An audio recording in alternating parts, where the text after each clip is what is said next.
Well, let's hop in. Gentlemen, thank you so much for taking a minute out today. It's great to meet you. Likewise, good to meet you, Joe.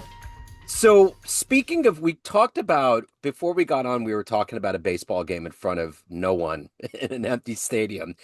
And my first question is always about COVID. How did you get through that era and how has it changed the way that you approach business today? I'll start that one, Duane, because Yeah. because COVID is kind of the foundation for Huddle for Success, the company that Duane and I formed. I at the time had multiple streams of income, and I was concerned that every one of them was potentially going to go away. And so I got out my Think and Grow Rich book, which I read first when I was in college a long time ago. And I was like, I think I need to read this again and figure out what's going to be next, what I can do to pivot. Started reading that and then ran across a podcast by Bob Proctor and started following Bob. And I was like, Bob studied this book for 60 years. I think I could learn something from him and take a shortcut. So I became a Proctor Gallagher consultant. I started studying with Bob, and then Duane and I kept in touch. He was a mentor of mine when I started my note buying business. Duane was a trainer. He'll tell you he traveled the world for 30 years and trained people, and that's how we kind of reconnected on a serious level. So go ahead, Duane, take it up from there. Yeah. So I think the biggest thing for me after when I got off, as Mark mentioned, I traveled for 30 years, 45, 48 weekends out of the year. And right before COVID, I got off the road. I was like, listen, did it for so long. I loved what I did, but the traveling got to me and it was just, I needed a change of pace, something different. And then when COVID happened, everybody's in hiatus and then really needed to come to a point in my life where I need to transition and to do something else. And so, like Mark mentioned, we collaborate a bunch. Make a long story short, his dad, come to find out, was my high school assistant principal. Wow. And so, yeah, it's crazy how all that happened. But I met him at an event that I was holding in Dallas, Fort Worth, and we just stayed connected. And so I reached out to Mark and I said, listen, I'm in a transition state where I want to continue to do what I was doing with helping people transition from where they were at in their personal life and business, and now they're looking to go on their own, and what's all that look like. And so he introduced me to Bob Proctor. And so, a light bulb went off. I sat up in my seat and I said, this is it. I was looking for something.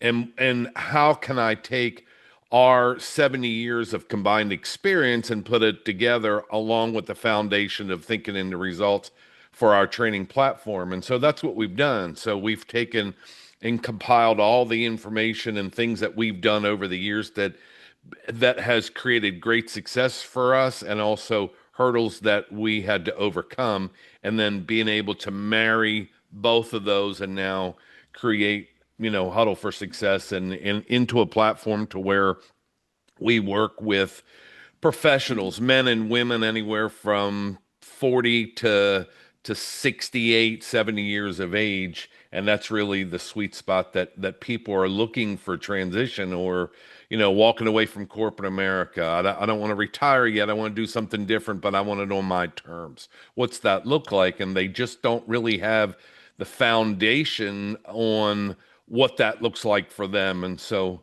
I always say I don't know everything about everything, but I can tell you a million different ways of how not to do it. And that it resonates with a lot of people because they're like, yeah, I just want somebody that has some experience that can educate me on what I need to look at, what I need to do.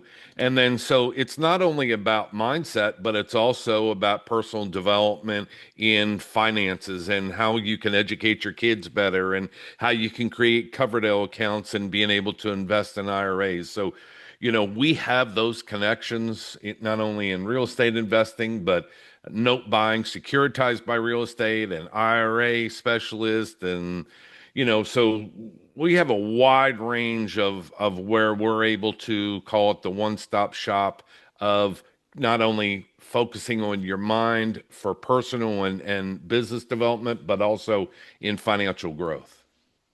So I gotta know, when you were kids, what did you want to be when you grew up? What was your dream gig? To be honest with you, I wanted to be a trash, a guy that stood on the back of a trash truck. And I think 12 years old, my dad took me.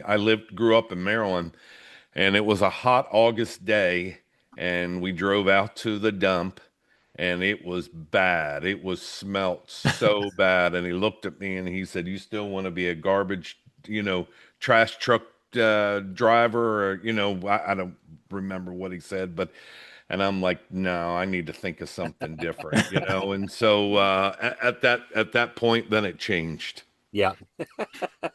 Well, I was 6'6" tall in eighth grade, and I Okay. wanted I wanted to be a professional basketball player. Yeah, of course. I am 6'7" today. I have not grown since ninth grade. Wow. I thought sure I was going to be 6'10". I did go to DeMatha High School and play on a national championship undefeated basketball team with Morgan Wooten, and he was a coach of all coaches, not just a basketball. I did go to college and play in college, but I realized in high school I'm not sure I'm going to make it to the pros.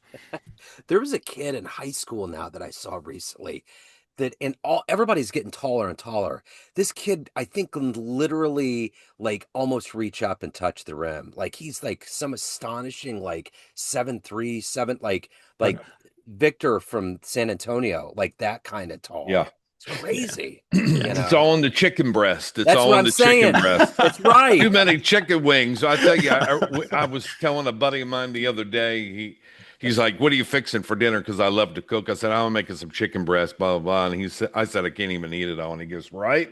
He said, "I remember as a kid, you could fit it in the size of your palm. Yeah. Now it takes up two hands for chicken breast." And I think that has created not only in Yeah. poultry, but in beef and also in vegetables, where all the antibiotic steroids and what Yep. everything is used, to where you see kids, as you just mentioned, Joe, about development wise, men and women, and you see guys that are 17, 18, you'd swear they were 25 and no different than the young girls. And it's incredible how all that has developed over the years. Yeah, if not, they look like they're in their 30s looking for a retirement plan. It's crazy. It's like, what are we doing here? It's Yeah. insane. Yeah, for sure. So let me ask you this. Is you're helping people in their careers get to a different place. You're digging in to a part of their lives that maybe they aren't even aware of, but they want to tap into. Who did that for you? Who was somebody that led you to either what you're doing together right now or in general define your path, your meaning to life? Was there anybody that did that for you? Mark, go ahead. I've had several. Because my wife and I started our first business when we were 25. We opened a tanning salon in Baltimore. We grew it to a chain of five locations, sold it for a few $1 million to a franchise. I had many mentors along the way. The probably the most recent one um, was uh, Dwayne worked for a gentleman. He was one.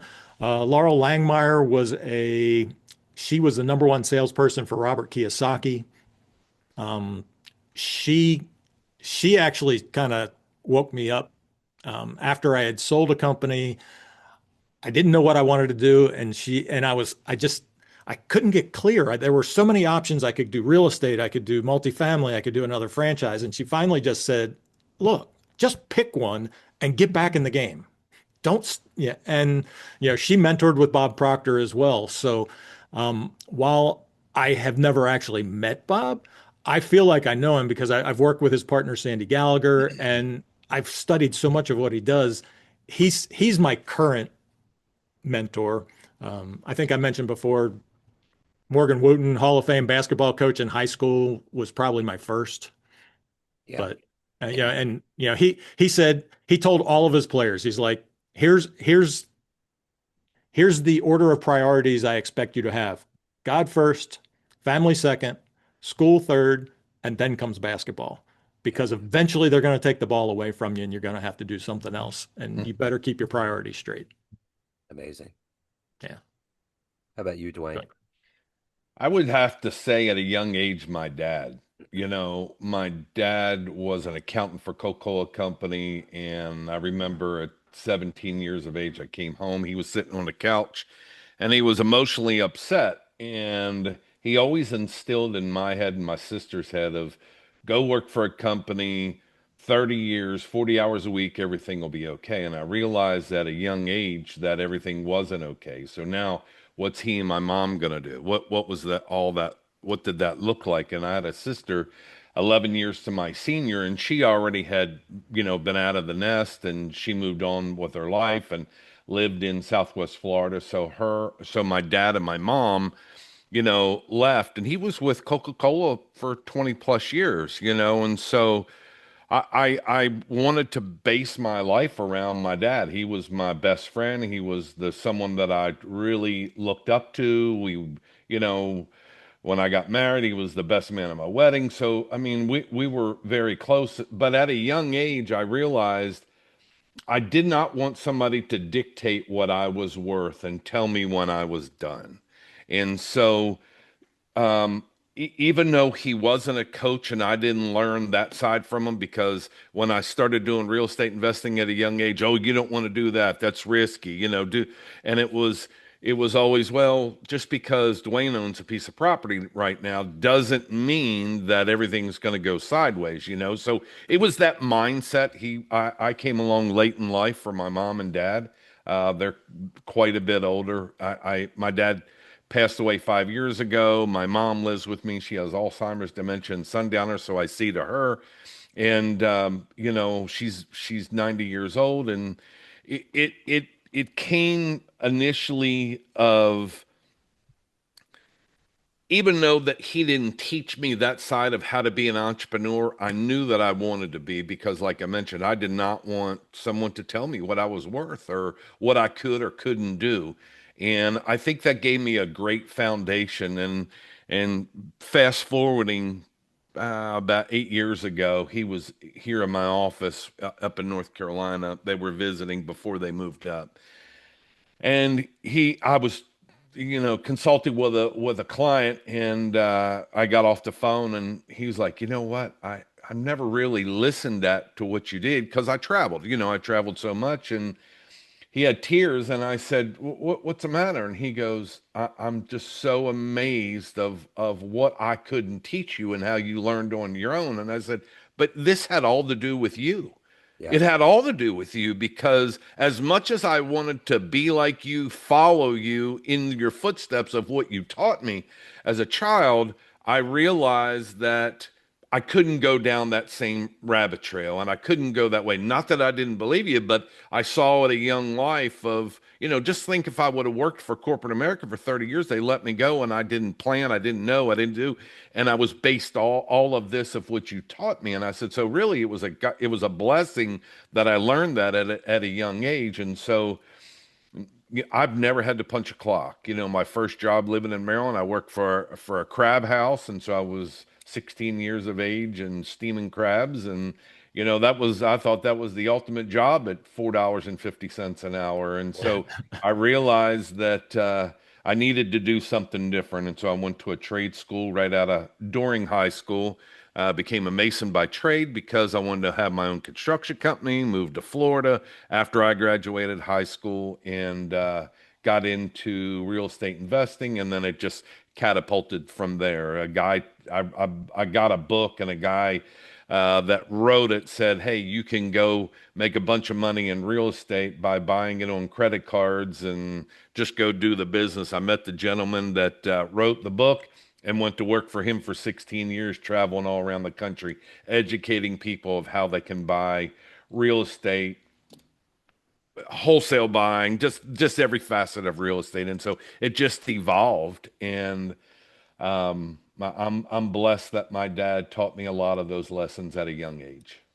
So working together, what have you two learned about how business works, how you you can be effective for your clients that you didn't realize until you came together and decided to work together?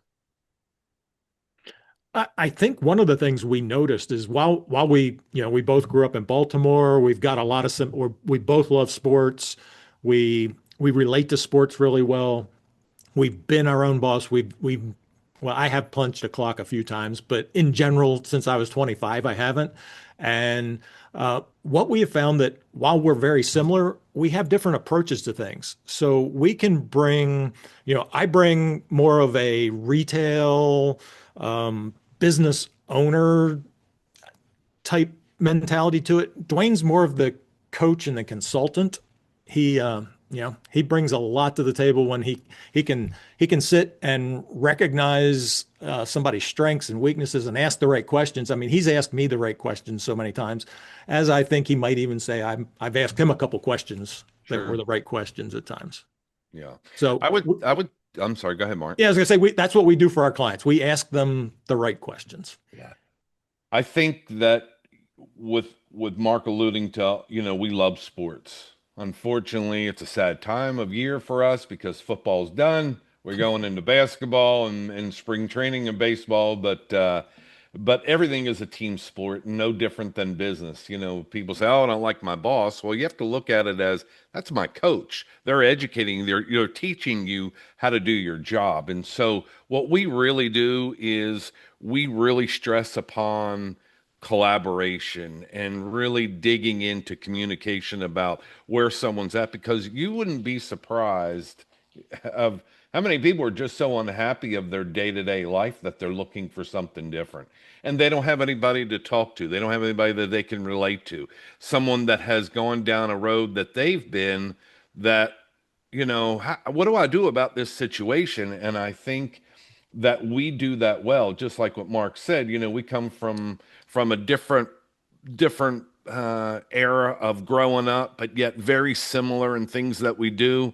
And I think with being able to combine our experience really gives a broader range to our clients to where we can help them in so many different directions.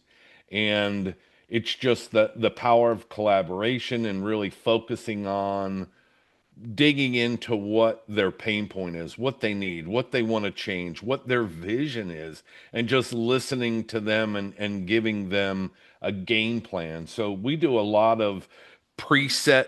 Um, it's kind of like a doctor going into a doctor's office and them telling you, hey, the patient saying, hey, I have an ailment.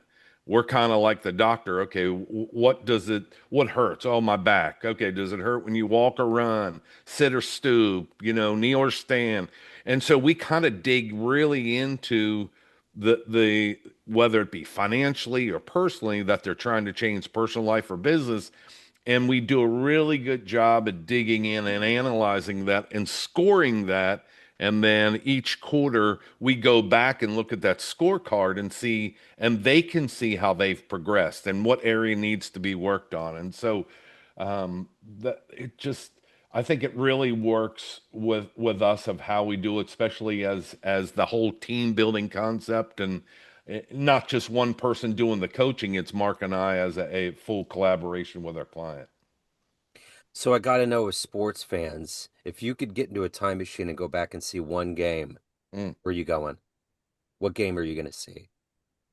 The Jets and the Colts, where Johnny Unitas threw the pass and they won the touchdown back in '69. Okay. I that's where I'd go. Okay. That's a great game. I have a Yeah. hard time competing with that one, but I'd like to go see the game that Wilt Chamberlain scored 100 points. Yeah. It's weird. I was just talking to someone from Sacramento last week. Kansas City used to have the Kings, and Wilt Mm. played for us. And it was just such a brief span of time, you know. It's amazing. So let me ask you this. When you look, both of you, at your professional lives, what are you the proudest of?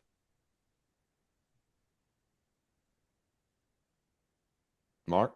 I was going to say, Dwayne, go Okay, ahead. You good. go first. So I didn't I'm the shyest one of the group. I don't like talking much. You'll No, you don't. So I would say the biggest thing is I've been able to listen really well and be able to